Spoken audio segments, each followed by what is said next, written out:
Hello guys, samahan niyo muna kami ni nanay. Magbalat tayo ng suha. Ayan, ang suhang ito guys, galing doon sa kapitbahay, binigay po sa amin. Madalas po kasi na nagpipitas yan sila doon. Kasi guys, parang ang dami-dami laging bunga ng kanilang puno na yun. Ewan ba, siguro maswerteng puno yun. Nakikita namin kasi guys, yung may-ari, laging namimitas dyan. Parang binibenta nila. Kaya, namumula. nagtataka kami, halos hindi siya nauubusan ng bunga. Ayun nga guys, so tignan nyo, pulang-pula. Mukhang matamis pati.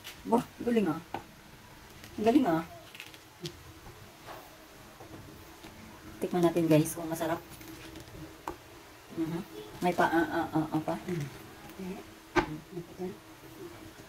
Alam nyo guys, maraming humihingi doon sa puno na yun.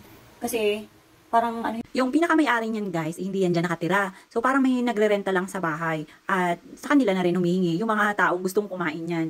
alam nyo naman, yung mga tao pagka mainit sa mata, di ba? Mukhang masarap eh, ang daming bunga eh. Kaya laging maraming humihingi doon sa puno na yun guys. Wow! Wow! It's so yummy! Ngayon guys, ipapakita ni nanay sa inyo guys kung gaano kasarap ito. Itong suha.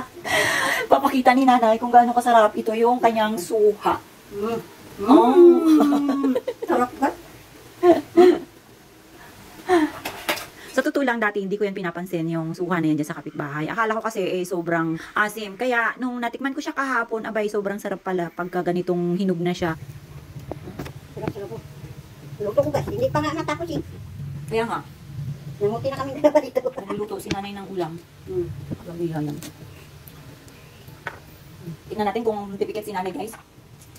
Hindi natin malalaman kung matamis or masim. Okay. Sarap guys.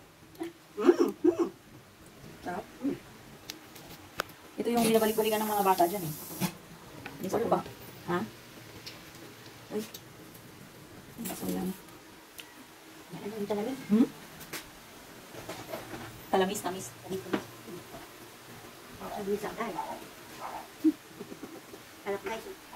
At ito namang bulinggit namin, hindi alam kung anong gagawin. Pagka ganito talaga yung edad ng ating mga anak, guys, sobrang lilikot. Hindi alam kung ano mga kakalikutin, yung mga aakyatin, makita mo na lang, inandun na sa taas, at kung ano ng mga pinangpapakialaman, guys. Kaya kailangan talaga nakatutok ang mga mata natin sa kanila kasi hindi pa nila alam yung kanilang mga ginagawa. Katatapos lang din po pala ni nanay magluto ng ulam ng kanyang alaga. Kasi guys, meron pa rin naman kaming ulam ni nanay. Ang importante po kasi, ito yung bulinggit namin, laging mainit ang kanyang kinakain kasi pagka ganun may mga sabaw napaparami yung kanyang kain. Tingnan nyo nga guys, so si nanay na doon sa loob ng kwarto na magpapakain sana sa kanya. Ito naman yung bulinggit ilumabas ng kwarto guys.